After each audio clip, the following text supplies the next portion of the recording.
সুপ্রিয় শিক্ষার্থী, কেমন আছো তোমরা? আশা করি ভালো আছো এবং নিরাপদ আছো। আজকের ক্লাস লেকচারটা হচ্ছে আমার দ্বাদশ শ্রেণীর শিক্ষার্থীদের জন্য। শিক্ষার্থীরা গত ক্লাসে তোমাদেরকে আমি পড়িয়ে দিয়েছিলাম অর্থনীতি দ্বিতীয় পত্র থেকে দ্বিতীয় চ্যাপ্টার থেকে কৃষি নিয়ে কিছু আলোচনা করে কৃষি কাঠামো। আজকে পড়াবো হচ্ছে তোমাদের কৃষিপণ্যের বিপণন। কৃষিপণ্যের বিপণন নিয়ে আমি আজকে তোমাদের সাথে আলোচনা করব। কৃষিপণ্যের বিপণন মানে কি? বিপণন মানে হচ্ছে বাজারজাতকরণ ব্যবস্থা। বাজারজাতকরণ ব্যবস্থা হচ্ছে এমন একটা অর্থনৈতিক প্রক্রিয়া যার মধ্যে উৎপাদিত কৃষিপণ্য উৎপাদনকারীর কাছ থেকে চূড়ান্ত পর্যায়ে ভোক্তাদের কাছে গিয়ে পৌঁছানো। অর্থাৎ কৃষিপণ্য উৎপাদনকারীর কাছ থেকে চূড়ান্ত পর্যায়ে ভোক্তাদের কাছে গিয়ে পৌঁছানোকেই বলা হয় কৃষিপণ্যের বাজারজাতকরণ ব্যবস্থা বা বিপণন ব্যবস্থা। ঠিক আছে, এরপরে আসবে এই কৃষিপণ্যের বিপণনের ব্যবস্থার একটা বাজার কাঠামো আছে। এই কাঠামোটা প্রথমে যায় প্রাথমিক বাজারে, পরে দেখা যায় মাধ্যমিক বাজারে, পরে চূড়ান্ত বাজারে গিয়া পৌঁছায়। ঠিক আছে, প্রথমে দেখা যায় প্রাথমিক বাজারে, পরে মাধ্যমিক পর্যায়ে, পরেরটা হচ্ছে চূড়ান্ত পর্যায়ে গিয়া পৌঁছায়। তারপরে কৃষিপণ্যের বিপণন পণ্যের কিছু সমস্যা আছে, সমস্যাগুলো আমরা দেখব।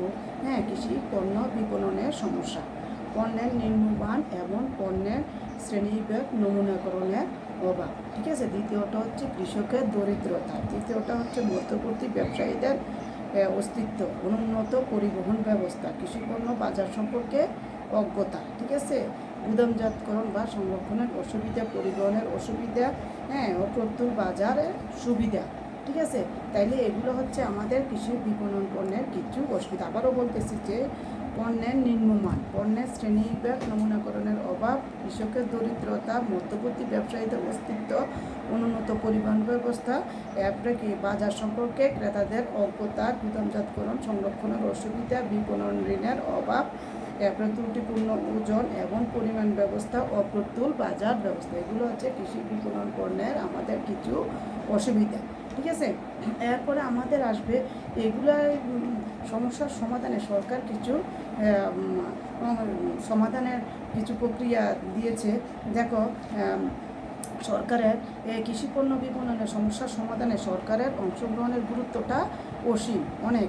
ঠিক আছে, প্রথমটি দেখা যায় যে কৃষিতে বিনিয়োগের সহায়তা করে দিয়েছে, বাণিজ্যিক ভিত্তিতে কৃষিকাজ পরিচালনা করে দিয়েছে, এরপরে কর্মসংস্থানের সুযোগ সৃষ্টি করে দিয়েছে, আধুনিক প্রযুক্তি এবং উন্নত উপকরণের ব্যবস্থা করে দিয়েছে, পরিবহন ব্যবস্থার উন্নয়ন করে দিয়েছে, কৃষিপণ্যের দামের স্থিতিশীলতা বিধান করে দিয়েছে। তাইলে সরকার কর্তৃক কিছু অংশগ্রহণের গুরুত্ব হচ্ছে, রাষ্ট্রীয় অংশগ্রহণের গুরুত্ব হচ্ছে কৃষি বিপণন পণ্যের সমস্যার কিছু সমাধান।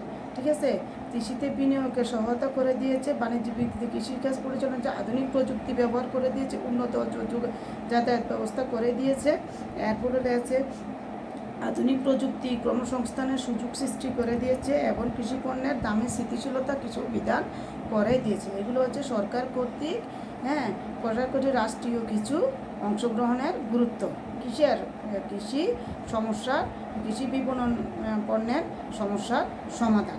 তাইলে আমরা কী করলাম? আমরা বললাম যে কৃষি বিপণন পণ্যটা কি, কৃষি বিপণন পণ্যের কিছু সমস্যা এবং কিছু সমাধানের কিছু উপায় আমরা দেখলাম। তারপরে আবার বলতেছি কৃষি বিপণন পণ্যটা কি, কৃষি বিপণন ব্যবস্থাটা কি। বিপণন মানে হচ্ছে একটা বাজারজাতকরণ ব্যবস্থা।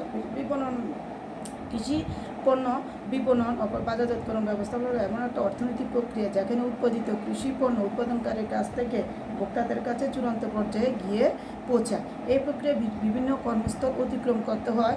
যেমন ধরো, এগুলো হচ্ছে উৎপাদন শেষে পণ্য সংগ্রহ এবং একত্রীকরণ, পণ্যের শ্রেণীবিভাগ নমুনাকরণ, গুদামজাতকরণ, পরিবহন, ঝুঁকি গ্রহণ, বিজ্ঞাপন প্রদান, বাজার সংক্রান্ত তথ্য সংগ্রহ, বন্টন, বিক্রয়। এগুলো হচ্ছে আমাদের কিছু অতিক্রম করে নিতে হয়, কিছু কর্মস্তর আমাদের অতিক্রম করে নিতে হয়। এই বাজারজাতকরণ ব্যবস্থা করতে গেলে আমাদের কিছু কর্মস্তর অতিক্রম করে নিতে হয়। তাহলে এগুলো আবার বলতেছি কী উৎপাদন শেষে পণ্য সংগ্রহ এবং একত্রীকরণ, পণ্যের শ্রেণীবিভাগ নমুনাকরণ, গুদামজাতকরণ, বিক্রয়ের সুবিধা, বন্টন, বিক্রয়। এগুলো হচ্ছে আমাদের কিছু কর্মস্থল আমাদেরকে অতিক্রম করে নিয়ে যেতে হয়। কিসের ক্ষেত্রে? কৃষিপণ্য বাজারজাতকরণের ক্ষেত্রে। এরপর কৃষিপণ্য বাজারজাতকরণের একটা কাঠামো আছে। প্রথমে প্রাথমিক অবস্থায় প্রাথমিক পর্যায়ে বাজারে যেতে হয়, তারপরে মাধ্যমিক পর্যায়ে, এরপরে দেখা যাইতেছে চূড়ান্ত পর্যায়ে বন্দরভিত্তিক বাজারে আমাদের কৃষি এই বাজার কাঠামোটা নির্ভর করে।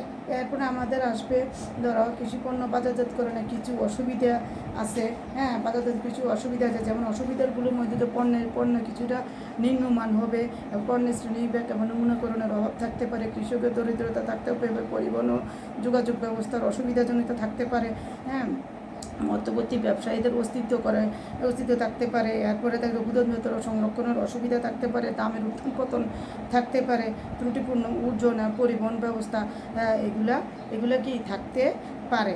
তাহলে এইগুলোর ক্ষেত্রে, এই সমস্যাগুলোর ক্ষেত্রে যেগুলো সমস্যা আছে, যেগুলোর সমাধানও আছে। হ্যাঁ, সরকার কর্তৃক কিছু সমস্যার সমাধান এখানে আছে, দিয়েছে সরকার। যেমন কৃষিতে বিনিয়োগ বৃদ্ধিতে সহায়তা, বাণিজ্যিক ভিত্তিতে কৃষিকাজ পরিচালনা, কর্মসংস্থান বৃদ্ধি করে দিয়েছে, পরিবহন ব্যবস্থা উন্নয়ন করে দিয়েছে, দামের স্থিতিশীলতা বিধান করে দিয়েছে।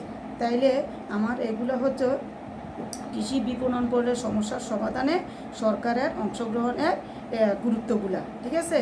তাহলে আমাদের আজকে পড়া কী থাকবে? কৃষি পণ্যের বিপণন ব্যবস্থাটা কি, কৃষি পণ্যের বিপণন ব্যবস্থার সমস্যাগুলো কী আর সরকারের অংশগ্রহণের গুরুত্বগুলো, সমস্যার সমাধানে সরকারের অংশগ্রহণের গুরুত্বগুলা কী। তোমাদের একটু পর্যন্তই পড়া থাকবে। তোমরা ভালো থাকবে, সুস্থ থাকবে। আশা করি পাঠে মনোযোগ দিবে।